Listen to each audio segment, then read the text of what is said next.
O pátio do colégio, ele foi um sítio histórico importante, porque aqui aconteceu a primeira missa, que é onde o pessoal fala que foi fundada a cidade, né? A gente não diz que foi fundada propriamente dita a cidade, porque os jesuítas não eram fundadores de cidades.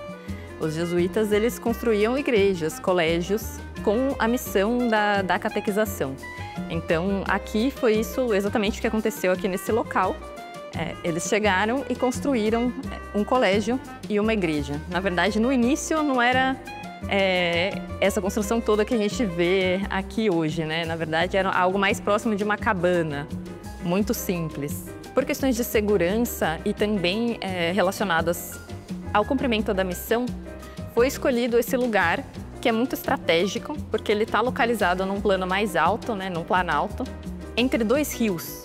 A proximidade dos rios é interessante, tanto do ponto de vista de abastecimento, de saneamento, como também do ponto de vista de segurança, porque ele é um obstáculo, ele protege a área que está sobre o planalto de eventuais interferências. Claro que elas podem acontecer, mas o rio ajuda aí a evitar.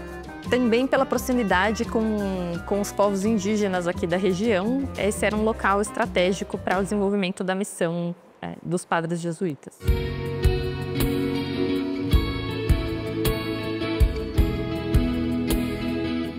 O conjunto arquitetônico original que existia aqui, ele foi demolido em 1896, a partir da igreja, na verdade, depois que teve o desabamento do telhado, o Estado optou por fazer a demolição da igreja e permaneceu só, então, o prédio que a gente chama do prédio do colégio, que na época, na verdade, funcionava como o Palácio dos Governadores.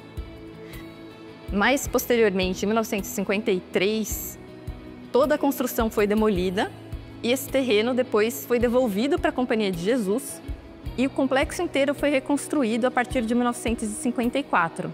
1954 foi uma data simbólica, né? Foi um marco importante aqui para a região, porque teve essa devolução do território para a Companhia de Jesus e estava tendo um contexto do 4º centenário de São Paulo. Então, era um período de recuperação da memória paulista e todo esse contexto propiciou que esse território pudesse retornar para a Companhia de Jesus e voltar a ser um símbolo religioso e também representativo da memória da cidade de São Paulo, da fundação da cidade de São Paulo.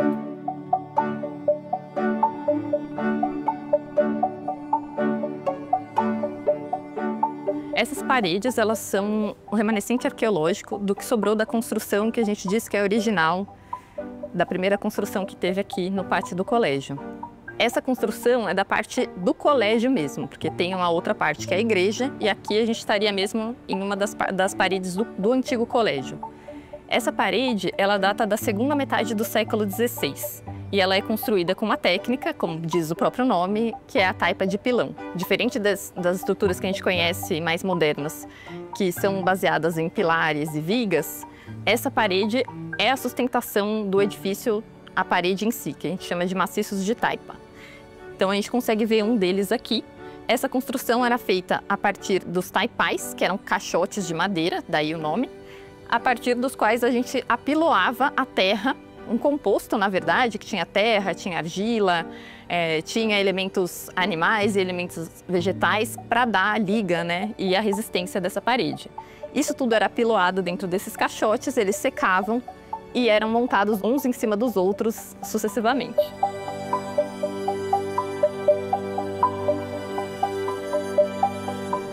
O prédio reconstruído, ele foi feito com base em imagens e documentos da edificação original, que é uma edificação do período colonial.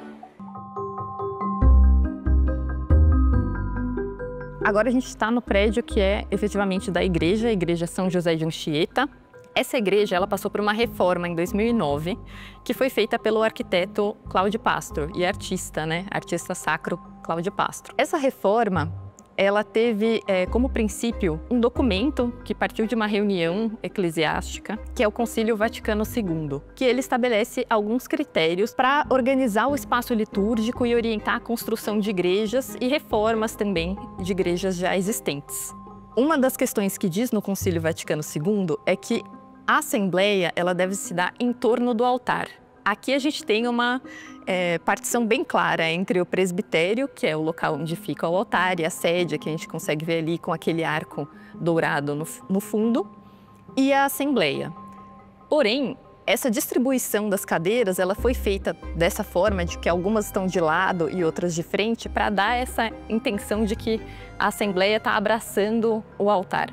Os elementos que foram alterados principalmente foram o altar. No altar foi incorporado esse arco com esse elemento dos azulejos dourados. Os azulejos dourados eles remetem ao período barroco, com o douramento, com toda a opulência que tinha o período barroco. O altar, a sédia, o ambão e a pia batismal são feitos em granito rosa brasileiro. Nessa reforma também, a gente vê que o ambão está localizado no centro da Assembleia, de modo que, no momento da palavra, é preciso ter um deslocamento do local do presbitério até o ambão. Isso é importante para que a palavra seja dita do meio da comunidade, do meio da Assembleia, e que ela possa participar desse momento.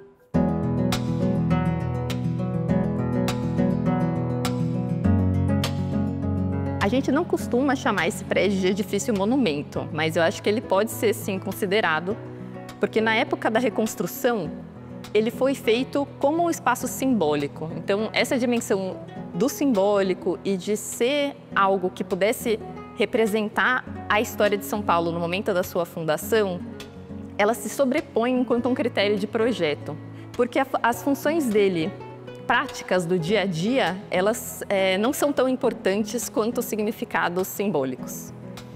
Isso acaba gerando até alguns problemas aqui pra gente, porque ele é um prédio composto só por áreas nobres, por salas nobres. Então, as áreas técnicas, a gente acaba tendo que adaptar elas em alguns lugares que talvez não sejam tão nobres assim, para a gente conseguir trabalhar aqui dentro e fazer esse centro cultural acontecer.